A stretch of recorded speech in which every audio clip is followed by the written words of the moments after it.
But yeah, I wanted to watch this because I haven't seen it. I wanted to see what happens in this. Probably won't watch all of it because it's 10 minutes. But we have the vaccines minister joining us now. Nadeem Zahawi, I wanted to just, before we get any further, I just want to get your reaction to an interview we did with the Health Secretary last week, in which he said how glad he was that the school meals programme had been extended, which was, of course, a campaign by Marcus Rashford, the footballer.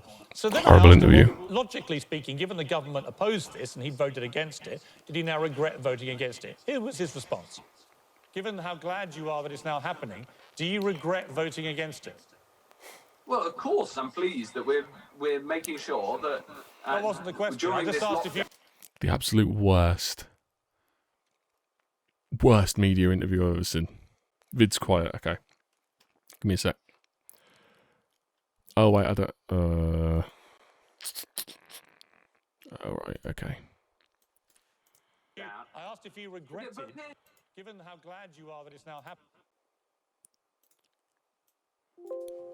Hang on, let me just turn the computer up and turn my speakers down.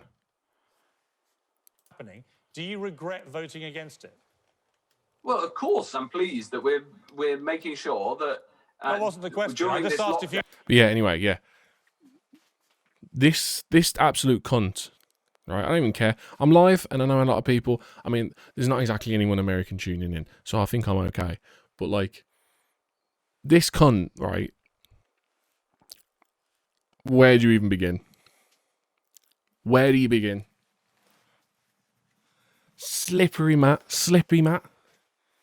It's a slippy mat. You know, like if you have a mat and you fucking slip on it. Slippy mat. There you go. Boom. Slippy mat. You know, like you walk into a shop and they've just cleaned the floor and you go, oh, fucking slippy mat. There he is. Just saying, slippy mat. But yeah, absolutely hate him. Absolutely hate him. The smugness and the smirk on this fucker's face when there's that. Do you regret that? Right, you're happy that these free school meals are in place. Fantastic. I mean, you didn't want to do them. The government didn't want to do them at all. They were pushed by a footballer. After the footballers were told, oh, you need to play more of a part, blah, blah, blah, because they're easy targets, because they're generally working class people from working class backgrounds that have made good, and so they're easy targets for people to say, you're earning too much money. But anyway, it's a different argument. So, pushed to actually feed starving kids by a footballer, and then got obviously a load of public support. Voted against it. He's then questioned, do you regret voting against it? All you know what he has to say. Imagine, right? I'm at Hancock now. As much as I hate saying that, look, I'm sitting in front of the camera. Right? Do you know? Right? So, do you regret it? Do you regret it? No, I'm trying to do fucking a side voice during. I can't. Anyway. So I'll put the question. I'll put the question from Piers as if he's asking it to me, and then I'll pause it and answer it as if I'm at Hancock Watch. It's now happening. Do you regret voting against it? Yeah, to be honest. Sometimes in government we make decisions based on the information in front of us, and clearly, at least myself, maybe some others agree with me who also voted against it. Maybe we got this one wrong, and I'm really happy that we've managed to come to a solution, because at the end of the day, we're in this job to help people, and this is what it's doing, helping people. How easy was that? How easy is that? Because the thing is, right, he doesn't. They'll be told to not say anything like that, right? They have media training, and they'll be told, obviously, don't admit you've done anything wrong. Don't admit anything. Don't, it shows weakness, blah, blah, blah. But the thing is, right, to any person watching that, if I watched him and I hate him and he said that, I'd have gone, you know what? It's bullshit. Because we knew you didn't want to do it regardless, and you were basically forced into it regardless, and you're chatting shit now. But I'd at least say, you know what? It came off fine. He admitted some sort of fault. Fair enough. But does he? Does he? No, he sits there and goes, Of course, I'm glad we've put it in place now. Okay, yeah, but you... Well, of course, I'm pleased that we're making sure that. That wasn't the question. During I just this asked lockdown, I asked if you regretted. But hang on, it's a very important question because you wouldn't have done it without Marcus Rashford campaigning. My question for you is. By the way, Marcus Rashford, Manchester United player, the only Manchester United player that I have respect for because I'm a Liverpool supporter. Given how glad you now are that it's happening. But he's a really cool, genuinely seems like a really cool guy who genuinely fights for people. So this one goes out to you. Shout out Marcus Rashford. Do you regret voting against it? Is a yes or no? Well, as I say, I'm really glad that it's happening. But do you regret it? Do you regret voting against it? Well, I'll put it this way. In the first lockdown... Have you seen that video of the guy who's like, I'll put it this way, and he's like doing the Matt Hancock impression. Have you seen it? Because I'm gonna have to put it on because it makes me fucking laugh. Oh, here it is. I've got it. I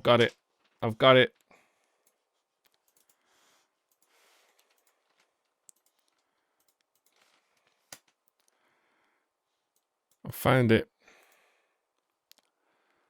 I am glad. Do you regret voting against free school meals? I am glad that we were able to put the current system in place. But do you regret it? We have got the system and we have done that. Just say yes or no. Glad. Okay, let's just see if you can answer a straight question. Is it Wednesday today? It is. I am glad that if you let me finish, we'll put this in my own words. It is not Thursday, Friday, Saturday, Sunday, Monday or Tuesday. It is. It's Wednesday. I will say this how I say it. Thank you.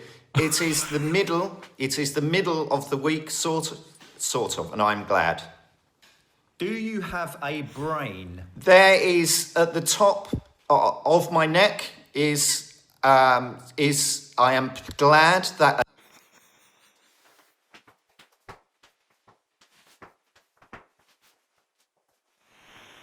Oh my Christ. What even? Like, that is literally just, that is exactly the interview. That's it. I love that bit at the end. Have you got a brain? Do you have a brain? There is at the top of my neck is. Oh, fuck yeah. You have a brain. There is at the top of my neck is I am glad that. What? But the bit that I really like. I will say this how is that because when he was in the interview and like Pierce kept saying to him like about what he thinks and he was like, I'll say this in my own words. It's Wednesday. I will say this how I say it. Thank you. Creasing. I need to keep that tweet up so I can go back to it. I don't need that anymore. Anyway, what does this other minister say? And I'm really glad that the situation's been resolved. What's extraordinary, Minister, is that clip's now had nearly 30 million views. It's the most watched clip in Good Morning Britain history. And it makes Matt Hancock look shifty and evasive and not prepared to own something which the government clearly conceded had been a mistake, or you wouldn't have done a U-turn on it. You also voted against extending the school meals programme. So let me just ask you the same question. Do you now regret that, and do you think that you managed to reach the right decision after making the wrong one? Bets. Put a bet on. Come on.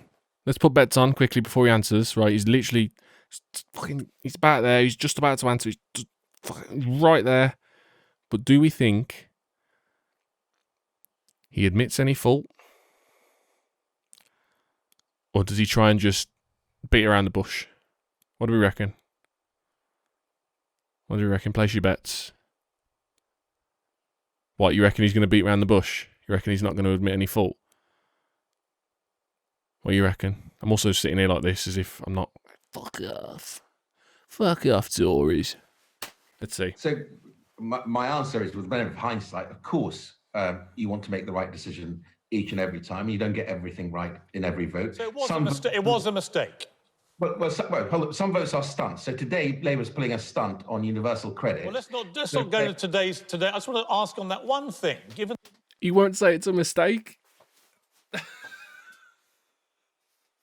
Well, of course, I mean, people make mistakes. And, yeah, but was yours a mistake? I mean, Labour. I mean...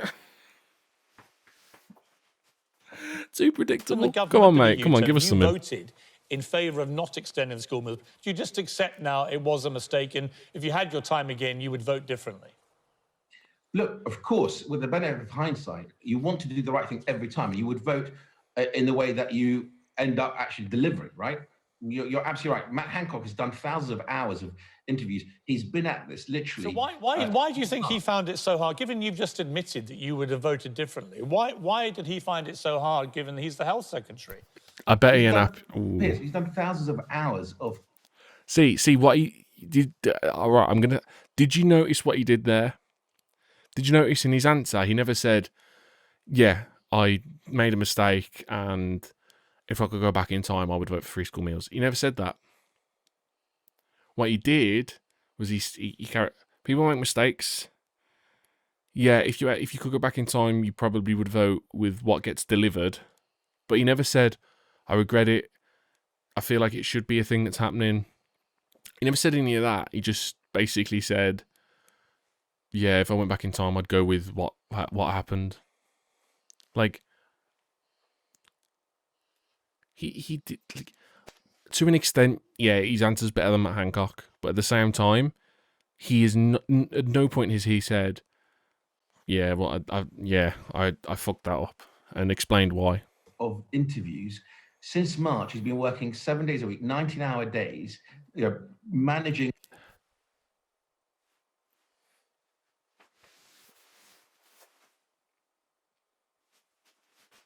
Hell, do you believe that Matt Hancock has been working 19-hour days, 7 days a week for the past few months?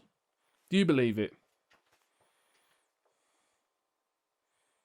She doesn't believe it. She doesn't believe that. I believe it. No, fuck, of course I don't. Fuck off, is he? Fuck off. You're telling me this man,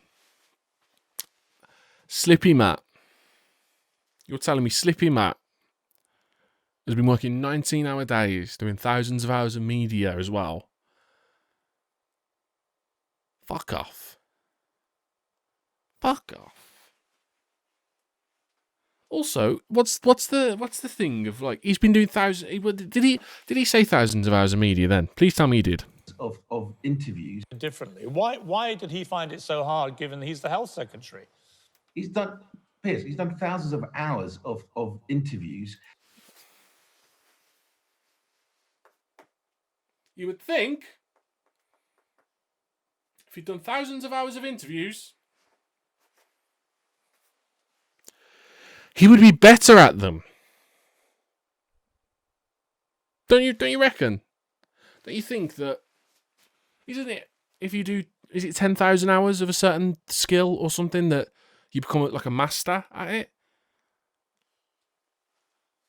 This man's done thousands of hours.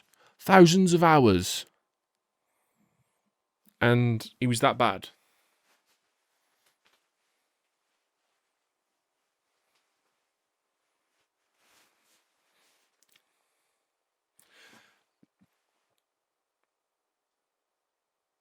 Scuba Doob, hello. What's true? What we talking? Scuba? But yeah, no, like, thousands of hours of interviews. And when someone says, "Oh, do you regret this thing that you did?" He goes, well,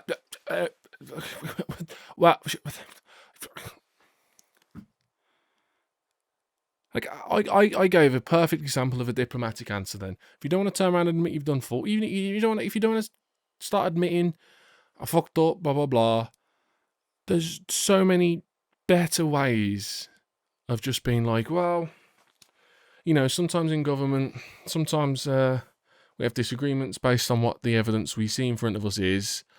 I voted a certain way, and that way realistically didn't seem to be based on evidence, reality. I don't know. There's so many more. My political beliefs. I'm a lefty. Unapologetic lefty. Like, I mean, if you're not from the UK, you probably don't know what the fuck that is. But that was our Labour Party slogan under Jeremy Corbyn. I was a big fan of Jeremy Corbyn. Also, my dog's barking at me. What do you want? I've put your bed there. Everyone's out. I've put your bed here, so you went downstairs messing about. What are you doing? I ain't up. If I don't give her attention for like more than there she goes. If I don't give her attention, like she just sits there going. Since March, he's been working 7 days a week, 19-hour days, managing a pandemic that every country is struggling with, whether it's Germany, which are having to introduce further But listen, none of that justifies not being able to do what you've just done in 10 seconds, which is when you admit. My point being, when ministers admit making a mistake and change it to the right thing to do, which is what happened with school meals, that is something you should just own and just say to the public, we get it.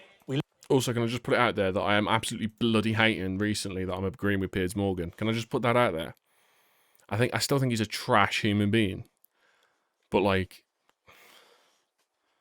give me more of this content, please, Piers. Just more of this content. Stop being an absolute right-wing shithole. And we'll get along just fine. Listen to Marcus Rashford. Good on him. We got it wrong. We've now got it right, and we're sorry for getting it wrong. It's really not difficult. It's humanising as well. The Tories have a problem amongst people like me and other young people. I'm not young anymore. I mean, I'm 24, but like they have a very big problem amongst the younger generations. I mean, what? We all go around calling them Tory cunts, like Tory scum.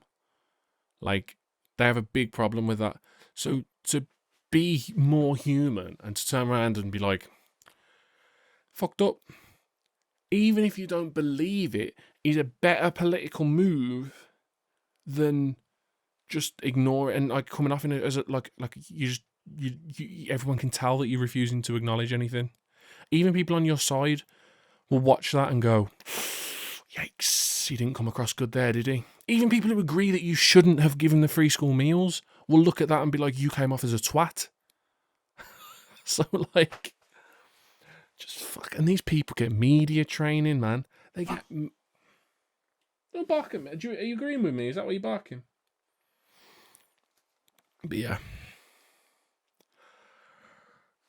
It's more humanising, but they won't do it.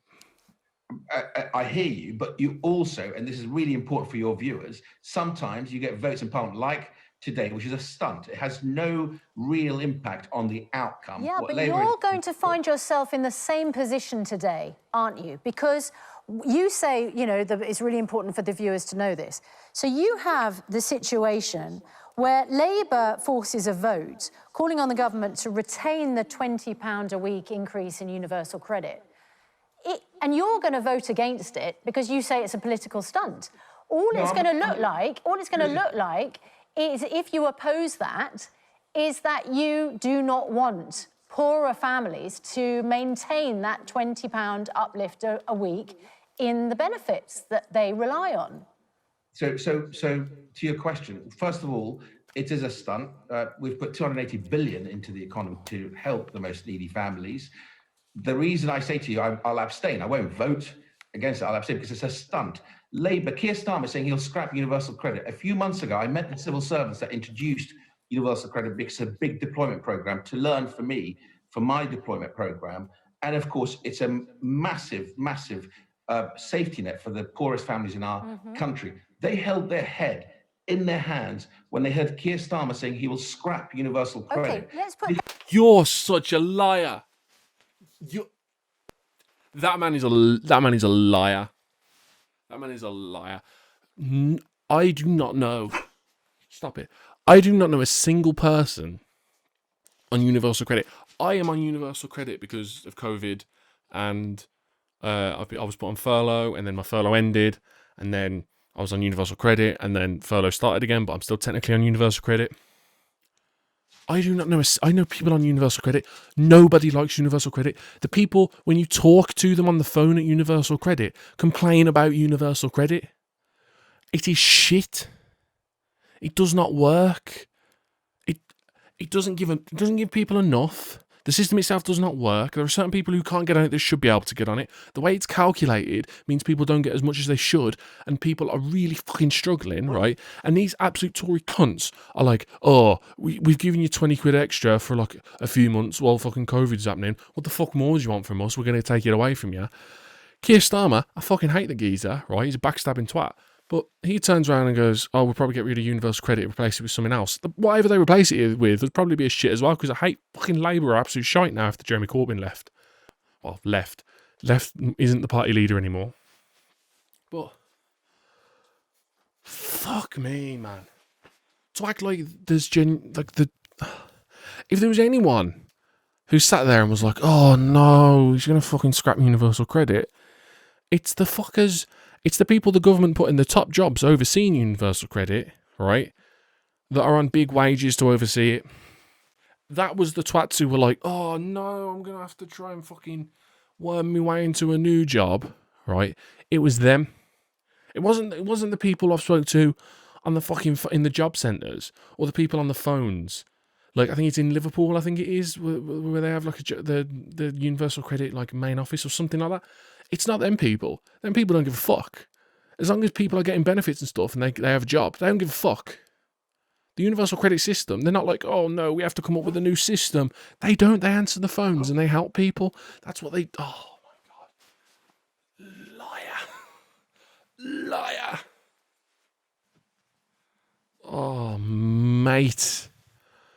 That to one side, the £20 a week increase that families have... I hate that as well. Oh, Labour are only putting up a vote as a stunt. I've emailed my Tory MP a few times about this stuff. And he's like, oh, well, actually, I voted against giving nurses pay rises because it was actually just a Labour stunt. And it's like, who gives a fuck? Who gives a fuck, right? Who gives a fuck? That, what, you're going to go to the hospital and say, oh, sorry, everyone. You're not getting any more money because it was a Labour stunt. Sorry, and they're all going to go, oh, fuck me. Yeah, fantastic. You stick it to Labour, and I'm happier about... Fuck off. Oh, please stop barking. What? Give me a paw. Good girl. Trying to give her attention to stop her barking, but now I know because I've stopped giving her attention. After giving her attention, she'll be probably more bark even more. But yeah, does my head in.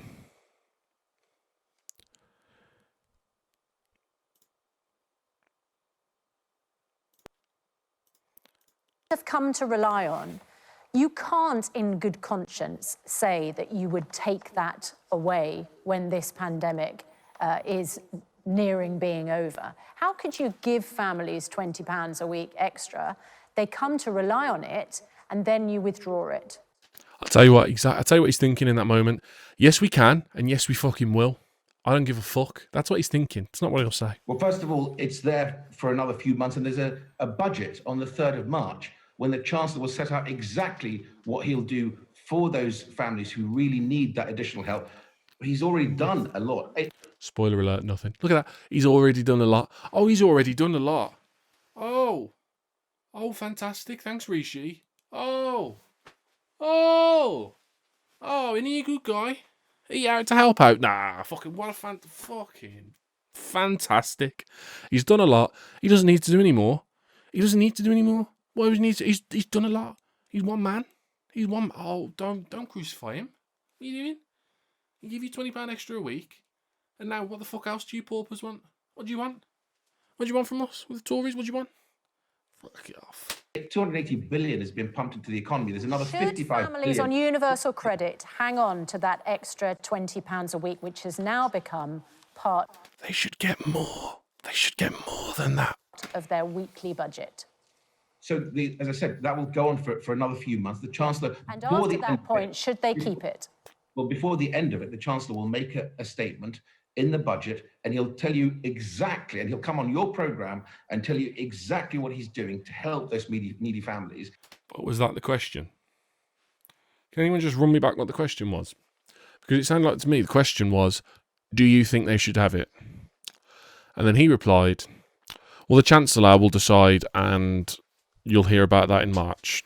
And they said, no, but like, cool, but like, do you think it should stay? And he said, well, the Chancellor will tell you. Like, these people, man. I am the vaccines minister. Your viewers want me to focus on delivering the vaccines. Okay, well, we will. Well, let's hope possible. we do get him on the programme then. Let's turn to vaccines, because there is a good story to be told on vaccines. On the programme then. Let's turn to vaccines, because there is a good story. Do you see the relief in his face then? The relief in that man's face. He's sitting there like, fucking hell, don't ask me any more questions, don't ask me any more questions. And Piers goes, we'll move on to vaccines. And he's, oh, fuck.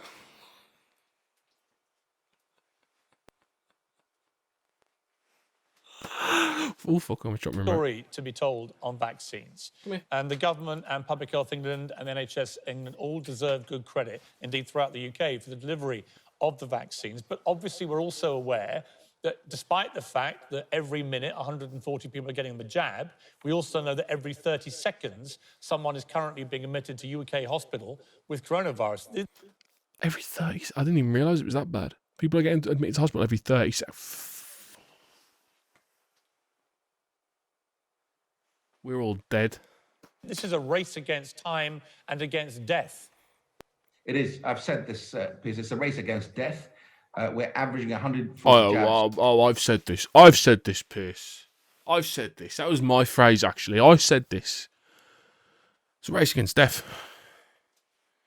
Anyway, see you later. That's my contribution. Bye. Thanks, mate. Fine. A minute, we'll go even faster now.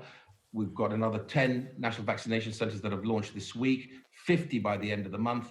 We're already over the halfway mark in vaccinating the over 80s. Really important point. I really want to just get this across to your viewers. Anyone who's over 80 in an area where they haven't had the phone call or the text or the letter, you will absolutely be the priority. You will get that. We're only sending the letters to the over 70s today in areas that have done the majority of their over 80s. So I don't want anyone to worry that they're hearing that over 70s are being vaccinated. Oh, thank God.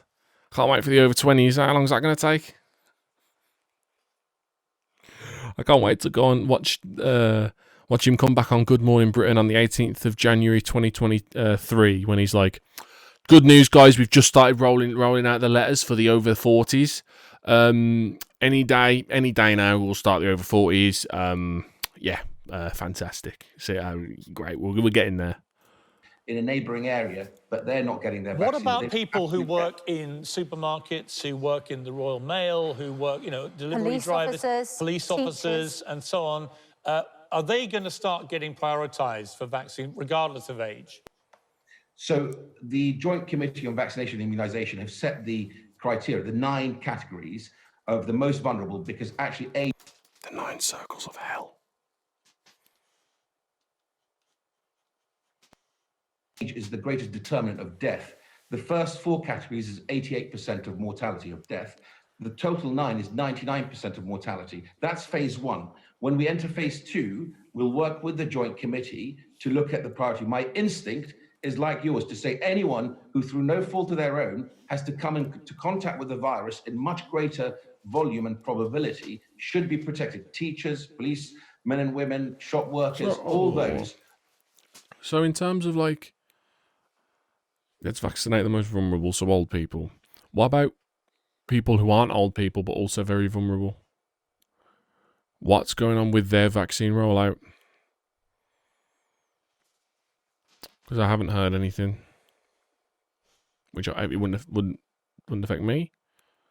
But I'm sure there's a fair few people out there, Ellis included, who should probably get that vaccine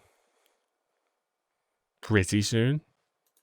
who need that additional protection. Now, some of them will be captured in the top 9 categories anyway, if they are really, like the clinically vulnerable, for example, or if they are in that age group of the over 50s, which are category 9. Oh, okay, so you just said clinically vulnerable. They'll be captured in that. But phase 2, of course, will be guided by the JCVI. But my instinct is to say, if you work in a job, a shop worker, Good. Get it done. Get her done. I'll be good. I walked past a clinic today, and I presume they were doing driving tests. But part of me, I was like walking past, and I saw like people in like medical shit, and cars pulling in and stuff. And I saw him look at me, and I thought, oh, imagine if they were doing vaccinations, and one of them just went, "Yeah, mate, you want a vaccination?" And I go, "Yeah, all right." Honestly, God, if I was walking past the doctor's surgery and someone came out and went, "Do you want a vaccination?" Just go into a room and have it. I wouldn't even think. I'd just go, "Yeah, come on, mate, let's go." I'd just be straight in. It could be a fucking heroin dealer just outside his house. That's the danger. That's the danger with me right now. If I'm walking down the street and anyone offers me a needle, I'm putting whatever it is in my arm.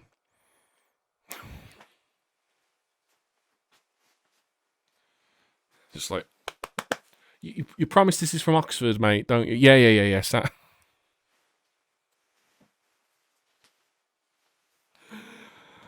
Yeah, mate, it's a form of the Oxford vaccine, yeah. It's called heroin. Obviously, I wouldn't do that. No one do that. PSA.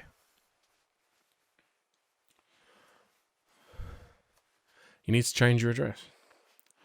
Why do they not like your current one? Policemen and women, any other profession which brings you into contact with the virus unfairly, then I think you should be prioritised. Nadeem Zahawi, how do we get the schools back open if we don't vaccinate the teachers? Is there an alternative plan?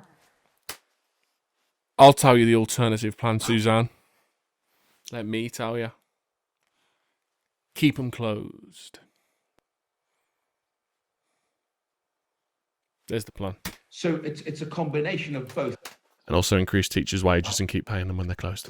Cutting down, obviously, the mortality, death rate, because when we get to the place where fewer people are dying, fewer people are being hospitalized, there's some really good early data from Israel where they vaccinated 20% of the over 60s, and they're beginning to see 2 weeks later, they're seeing a marked reduction in the serious illness and death in that same cohort.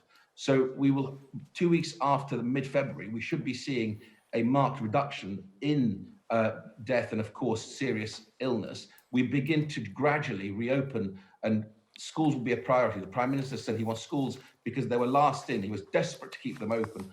As a last resort, we had to close them. Okay. He wants them first. People want hope, Minister, and they're getting it from the vaccine rollout. It's going very well. I give you due credit to you and everyone involved in this. It's good news, and I applaud you so far. How fast can we get up to? I mean, you're doing over 300,000 a day now. How quickly can we see those numbers really rise to dramatically effective numbers? The limitation, Piers, is the vaccine supply. It is, remains lumpy, but we're confident we can hit our mid-February target for the top 4 most vulnerable cohorts. But I'm glad about that. I'm glad if they're getting medically vulnerable people and the old people, get it done. But still, don't. The danger that I'm worried about is that you'll get they'll get to a point like mid-February, like you just said, and they'll be like, right, old people done, medically vulnerable people done, and then because of fucking dumbasses, right, who anti-lockdown, because of these fuckers, right, what'll happen is they'll start then saying, can everywhere open again then, please? Can we have the schools and the unis and the shops and everywhere and the restaurants, and can we have it all open just normally, please? And they won't say it like that. What they'll actually do is complain and bitch about it and march in a fucking protest and stuff. And then the government will go, yeah, of course, fuck it, open everything. Go on, yeah, fuck it, yeah. And then we'll start to see some issues in terms of people getting sick. People who have had the vaccine can still get sick. It's not going to it doesn't make you immune. Like, I just worry that once we've got the vulnerable protected, that I say that like they're not vulnerable. I'm just saying, once we've got the vulnerable protected, that people will stop taking it seriously, and that worries me because I just want to get back to normality. And if it means like lockdown for a while, then I mean, I'd rather lock down properly and deal with it in the next few months rather than having another year like 2020 where it was like lockdown, people start ignoring lockdown because of Dominic Cummings, then we go back into like everything opening, eat out to help out, everything's fantastic over summer, and then after summer it's like, oh no, a little tier system, or no, actually lockdown, or no, actually no, we'll go back to the tier system, but we'll add a new tier. Oh, hang on a minute, no, actually we'll go back to lockdown. Like, I don't want that again. I just want, give us a fucking few months, get vaccinating, get us all locked down, schools closed, shop closed, bam bam, get people furloughed, get people money. Universal basic income would be lovely, but if this is not going to happen, get people sorted, pay people to stay home, pay people to, not piss about, make sure, people are sticking by the lockdown. And then guess what? A few months later, vaccinate, do that, bam. Fantastic. We're back to normal. Or we go, well, the vulnerable are fine. Fuck it, let's go back. Yeah, fuck it. Like, fuck that. You know what I mean? Just fucking get it sorted. I'm fucking sick of it. I'm sick of this lockdown shite.